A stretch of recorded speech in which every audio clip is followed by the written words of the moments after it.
Good afternoon. Welcome to Room 3, Evaluating Models of the 2020 EMS National Conference. And I want to invite you, as our speaker presents, to feel free to put questions in the chat box as he's speaking, and we'll have time to take those up after his presentation. Our speaker this afternoon is Marcus Dean. Marcus W. Dean is currently a professor at Houghton College, Houghton, New York. He is chair of the Global Studies Department and teaches intercultural studies and missions. Before coming to Houghton College, he and his family served for 15 years in theological education with the Wesleyan Church as missionaries in Colombia and Puerto Rico. An essential part of their ministry was relationship building with church leaders. He and his wife Dixie have 3 sons, 2 daughter-in-laws, and 3 grandchildren. He is a PhD graduate of Trinity International University. Prior to mission service, he pastored a church in Indiana and is currently active in the Fillmore Wesleyan Church near Houghton College. So, Marcus, we welcome you and invite you to share your presentation. All right, thank you. And thanks everybody for joining. So as you can see in the title with a case study in Indigeneity, a 1930s effort to do missions using Indigenous Church Principles. This is a little different in terms of a paper. It comes out of something that I remembered from a class in college. As my bio said, I worked with the Wesleyan Church and been a lifelong member of the Wesleyan Church. And when we were studying the Wesleyan Church history, there was a time period where I remember something about the 2 predecessor groups, which were the Pilgrim Holiness Church and the Wesleyan Methodist Church, merged in 1968. And within the Pilgrim Holiness Church, there was kind of this idea that the churches in the national field grew more, in part because there wasn't as much support for the national church workers. And when I started doing this research, I wanted to follow that out and see if I could learn anything about it. And of course, like most research does, it goes in a very different direction. So this idea of the advantage of the mission not supporting national church actually didn't work out very well as I looked at the 2 churches. And what I did find out of this in terms of the 2 movements that were both very involved in missions, as I got into it more, I found out that right before the Depression, the Pilgrim Holiness Church was going through a difficult time, both organizationally and financially. And they set out to reorganize themselves and overcome some of the regionalisms within the work. And the thing that came out of that in terms of interest for us for this study is that in 1931, they published a policy titled The Policy of the General Board of the Pilgrim Holiness Church with reference to foreign missions. And it sounds overwhelming, but the document is only 5 pages of content. So it's interesting that at that period of time, there wasn't as much as we might think about in terms of today, and definitely not something that was overwhelming in terms of the content. But it became an important point of the study, and so I ended up focusing in this direction, and then with a case study of the Philippines, because the one thing that was obvious at the time, even when I was in college, that within the whole Wesleyan Church, the work in the Philippines was the one that had grown and matured the most and was the largest and the first, as we'll see later on, to gain more of an independent status. But to get at this idea then, what I wanted to do was to ask a question. In 1930, what could the workers have known? And one person in particular that we'll be looking at, whose name is Paul Westphal Thomas, what might they have known in the 1930s in terms of indigeneity and understanding some of those ideas? Paul Westphal Thomas became a key figure, and it's believed that he wrote the policy, even though we can't find any solid evidence on that. But to get at this idea, what I wanted to do then is say, okay, who are the people that we all know about, but what are the ideas? And so to get into that, I actually found a book by Scott Sundquist in which he is writing about Asia, but he does a similar type of thing that I wanted to do And so I built from that, and he was looking at the same people. So first of all, Rufus Anderson. Now, Sundquist summarizes the ideas that Rufus Anderson promoted as focusing on village churches rather than missionary compounds, native pastors, and vernacular language pastoral training. And it's interesting to read through Anderson's work, one of them called Principles of Mission, in which, as we know, he would have said the importance of self-government, self-support, and self-propagation. But it's interesting as well to get into it in the period of time in which he's writing. He says something in which he's talking about Paul and Paul's ministry and makes a comparison. And I want to read his words. Anderson states that Paul's manner of treating the native pastors and churches is a model for missionaries and their supporters in our day, who ought to expect greater manifestations of ignorance, weaknesses, and sin in churches that are gathered in Africa, India, and the Sandwich Islands than at Ephesus, Colossae, and Corinth in the palmy days of Roman civilization. So it kind of surprised me that this attitude would be portrayed. At another point in Anderson's work, he writes that he calls for seminaries to be started in the fields as places where, and here I'm quoting, that young people are to be kept separate from heathenism. He also emphasizes surrounding the students with exemplary missionaries. So we see a lot of good and a lot of things that reflect the time of the day. Henry Venn is the next, and Sundquist also describes Anderson, who focused on mission, looking to the Apostle Paul with his focus on local churches and local leadership. Again, self-supporting, self-propagating, and self-governing. In other work by Wilbert Schenck, he lists some of Venn's principles of missions, and I want to just kind of emphasize a few of them. He talks about translating the Bible into vernacular, about education of leaders, native agency, meaning the church is to be responsible to advance, inculcating self-reliance rather than dependence, kindling missionary zeal among the native churches, and the host culture and the importance of the host culture. Along with these concepts, Schenck relates that Venn was concerned with outsiders establishing a church in which its members would assume full responsibility for its life and witness, rather than remaining dependent indefinitely on the external agency. Venn had a clear objective that the new churches was to be, yes, self-supporting, self-governing, self-extending. One way that the native church could become self-supporting by the local people was by encouraging them to give a handful of rice each week or some fruit. John Nevius. Sundquist relates that from the beginning of his work, John Nevius followed the three-self model.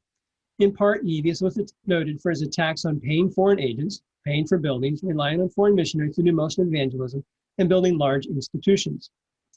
Nevius has a book called The Planting and Development of Missionary Churches, in which he emphasizes supporting local workers, or moving away from supporting local workers with missions fundings, and thus applying principles of independence and self-reliance from the beginning. Roland Allen. Sundquist reminds us that Roland Allen was known for stating that the presence of missionaries could have a negative effect on the local work, because the local church would let the missionaries do the work. Allen's concepts are summarized in this way. First, native converts, those are his words, must be taught to recognize their responsibility as members of the church. Second, missionaries must avoid the introduction of any foreign element unless absolutely essential. Third, the missionaries must always be retiring from the people. They must work so as to be dispensable. Sundquist goes on to write that Allen's thesis was based on the assumption that the Holy Spirit can direct the church in each particular context, with a minimum of missionary work, a minimum of foreign support, and a maximum of teaching the Bible. The summary of Allen's thought is, in order to correct problems with missions, there needs to be a proper role of authority, which is self-governance, money, self-support, and baptism, self-propagation, which was almost completely missing in many cases. From Allen's work, Missionary Methods, St. Paul's or Ours, he numbers a couple of points, and several points, and I want to emphasize two of them. He says that all organization in like manner, meaning of the national church, must be of such a character that can be understood and maintained by them. And second, all financial arrangements made for the ordinary life and existence of the church should be such that the people themselves can and will control and manage their business independently of any foreign subsidies. So for Allen, self-support was more than just money. It was to include supplying its own clergy, places of worship, even if under a tree, and the extension of the church. In this, the church would be self-supporting, self-governing, and self-extending.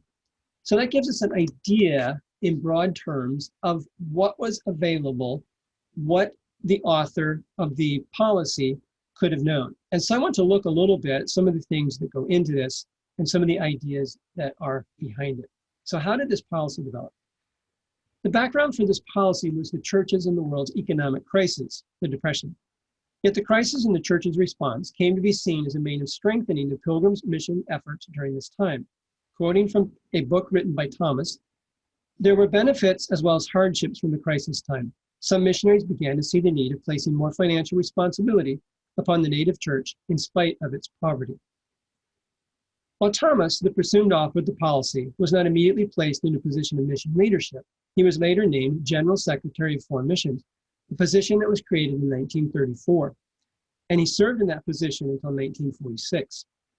He is described as beginning his work with the goal of rescuing the foreign mission work from the woes of the Depression and to correct the administrative weaknesses which he observed. The primary goal of the policy focuses on the Indigenous Church, even though this was not a widely practiced or held perspective at the time. The policy of the General Board of the Pilgrim Holiness of Holiness Church with reference to foreign missions gave specific directions to the church. And in summary, those directions are: our great obligation is first of all to preach the gospel in all its fullness to all men everywhere as God may give us opportunity. Secondly, we must plan to establish indigenous churches in each foreign land to which our missionaries shall go. Third, we shall endeavor to multiply our efforts and effect the evangelization of the field by a trained native ministry. Number 4, in keeping with the policy of using a trained native ministry, we shall undertake to open and maintain native training schools in strategically located centers. Our educational institutions located in foreign lands shall be operated solely for the purpose of training Christian workers, and we shall not attempt to maintain institutions such as orphanages, hospitals, etc., unless fully convinced that these are essential to the evangelization of the area in which they are located, and we shall ever deem them as secondary to the preaching of the gospel. And number 5, it shall be our purpose to put all churches on a basis of self-support and self-government, and to organize them into districts as soon as possible. We propose not to hold native congregations in dependency any longer than it is necessary. On the other hand, we shall guard against releasing our control over them before they're able to properly take care of the work. If we do not do this, we fear that the natives may be confused as to sound doctrine and may become victims of designing and ambitious native leaders who wish to control them. And just a note that the word native is used throughout, but is simply a distinguishing term and doesn't seem to contain any idea of inferiority. That Thomas was convinced of the importance of the objectives of this policy is shown in various reports that he gave to the Pilgrim Holiness General Church Conference. One example relates that the church on the mission field was not to be a copy of the U.S. Church. He writes, the board is anxious that our churches in these foreign lands should not be mere branches of the American church, but that they should be indigenous. In a further report, he states, the truth is surely clear in the mind of any candid reader of the New Testament that it was the apostolic plan to establish self-supporting and self-governing churches, to promote churches in a word that were native to the country where they were, rather than to transplant an institution of foreign character. Given the limits of this paper, there's not space to do in-depth analysis of the policy in light of the theory presented above. It'd be nice to just go through and just look at all the cross-references and the uses of words. But a summary of the policy presented in another book about the Pilgrim Holiness Church, which was written by Paul Westfall Thomas and his son, Paul William Thomas, who comes into the picture later, presents enough to acknowledge that the policy is likely based on at least some of the aspects of these mission theorists. They write, the indigenous church concept expressed in the policy reflected a forward-looking insight into missionary principle and practice. The following principles were recognized. Number 1, the indigenous church is a true New Testament church and not a mere copy of the American church. In line with that understanding, efforts were taken to provide each field with its own manual, meaning the church governance manual. When doctrines were not subject to change, the application of Christian principles in the form of church government were adapted to the fields. This took time, and the first editions were far from perfect, but the plans were underway. Financial responsibility, number 2, must be placed on the national church according to its ability. Number 3, workers' training was recognized as the strategic matter in establishing the indigenous church. And number 4, self-support was recognized as inseparable from self-government. This was a proper insight and was just in time to help prepare the way before nationalism burst forth in such power during and after World War II. So giving us an idea of what it looked like, how it was the endeavor to implement it. And then the case study comes in as we start looking at how they begin to carry some of these things out and some of the initial early work, and then we'll dig into the Philippine case study. The policy held in the early implementation, or the perspective held in the early implementation of the policy was that it was not just a document, it was a conviction. And Thomas set out to do that to the best of his ability. The Department of Foreign Missions was led by Thomas until 1946. It is noted that until then, the reports to the General Board and the General Assembly were all set within the framework of the main objectives, and progress was measured against those definitive goals. Various quotes from Thomas reflect this thought in his work. He writes that churches were to be native to the country where they were, rather than to transplant an institution of a foreign character. He also writes, if we follow scriptural methods, we have a right to believe that we can establish self-sustaining Christian churches, even in backward lands. And so we begin to see that he's clearly looking at and supporting the idea of churches being self-supporting and self-governing.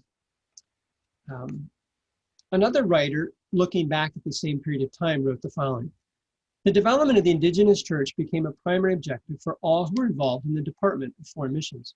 The church at home, as well as the missionaries on the field, began to realize that their relationship with the church overseas was fraternal rather than paternal.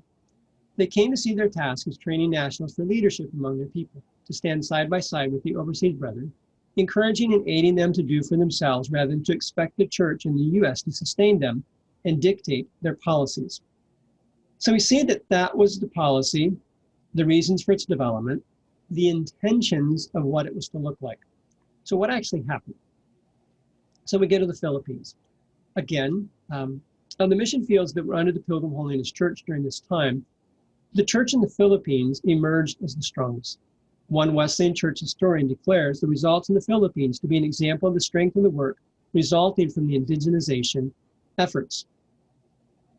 This paper will explore this work to further understand the role of the policy and its implementation. The early work of the Pilgrim Holiness Church in the Philippines actually predates the development of the Pilgrim policy. The work has been described as having had a spontaneous indigenous beginning as a result of soul winning in California in the late 1920s and early 1930s. Philippine workers in California came under the ministry of the Pilgrim Holiness Church of Alta Loma. Various workers were converted and took Bible study courses before returning home. Once back in the Philippines, these men started a church that by June of 1932, that then became a mother church. Early on, the workers focused on their immediate families and kinship networks. By May of 1934, two others had returned, and soon the Filipinos requested missionaries from the Pilgrim Holiness Church. It appears that the workers were concerned with maintaining ties with their mother Pilgrim Holiness Church in California. This may have been more a focus on spiritual identity rather than cultural identity. Financial support, one writer indicates, could have been a part of the support as all. So we now move into Paul Westphal Thomas starting to interact with the church in the Philippines. As Secretary of Foreign Missions, he traveled to the Philippines, arriving at Christmas 1934. He appointed one of the workers as the leader with responsibility to communicate with headquarters, which was in Indianapolis, Indiana. Quoting, he urged him to emphasize soul winning and good stewardship with tithes and offerings. Boyalog, one of the workers, did serve as the Filipino leader for the next 20 years and was a great support for the missionaries. So we see the work taking place, the work growing, and the work beginning to have some action.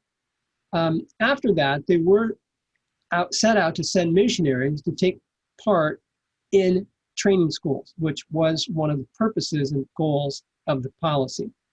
In spite of the early success of the Filipino workers at starting churches, it appears that both they and the Pilgrim Mission perceived that a missionary would be needed to shepherd their new followers, as well as begin a training school that promoted, and one person looking back says this, American Pilgrim traditions, polity, and U.S. educational patterns. By 1937, missionaries arrived who were able to start the first church in the Tagalog language and begin a Bible school by 1939 with 11 students, with 40 the next year. But it was interrupted by World War II and the Japanese invasion, which set everything back, including missionaries needing to flee and some of them actually being taken captive. The work was slow to revive after the war, but early efforts after the war began to see Bible schools beginning again in 1947, and an effort to establish the church so that it was growing again by 1954. So particularly in March of 1950, a request to the U.S. was made for funds for an additional Bible school, but no funds were available. Of note, in November of 1950, the National Church Workers Conference, during the closing service, a great outpouring of the Holy Spirit took place.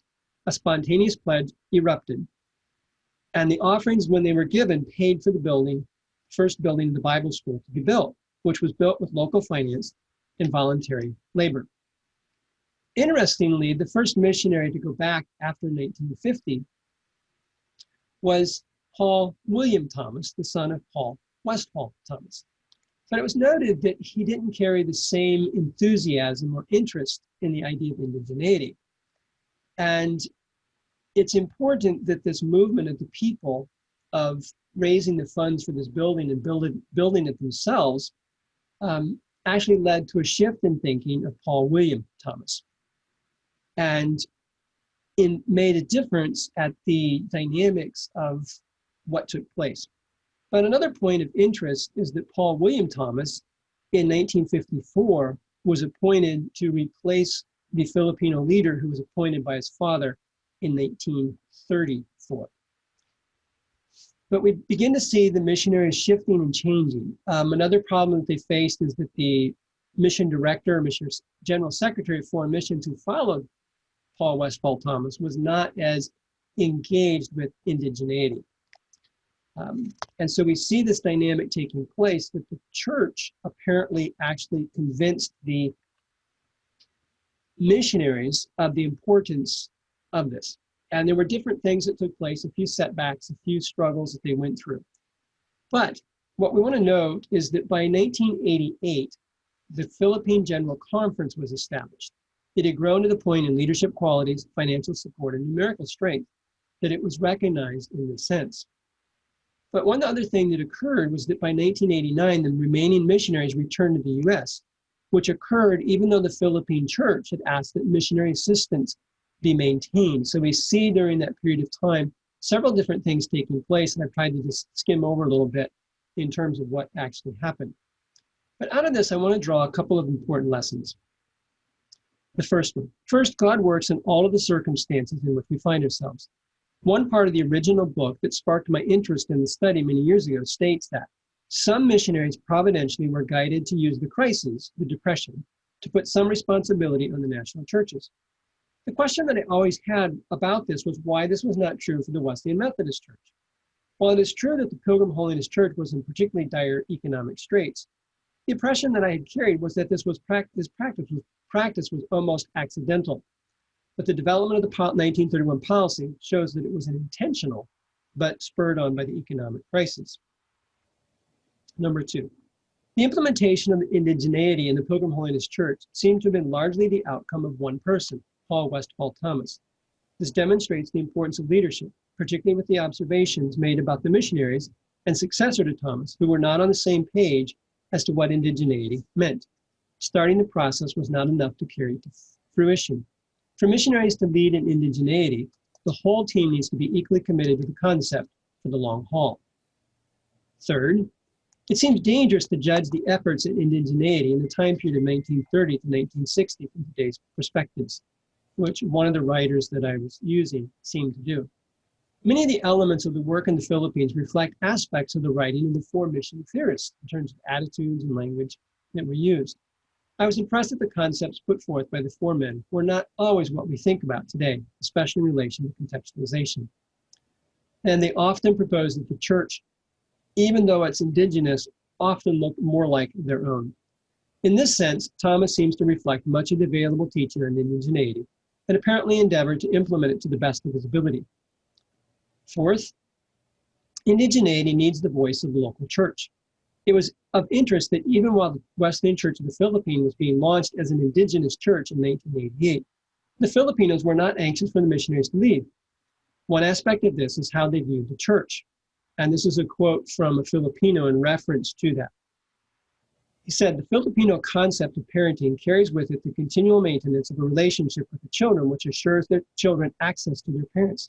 Even though the children become old enough to leave home, yet the thought of complete independence and self-sufficiency does not exist, reflecting the idea that they didn't necessarily want the people to leave, and that in fact the Pilgrim Holiness Church and later the Wesleyan Church perhaps perceived indigeneity from more of a Western individualistic and independent mindset rather than a focus on interdependence, a perspective more in line with many of the mission fields. This paper has helped to demonstrate the importance of policy, leadership, and practice in missions, especially with the implementation of new ideas. It has shown the complexity of indigeneity during the time frame of the study. These lessons are still important today and can help with contemporary missions theory and practice.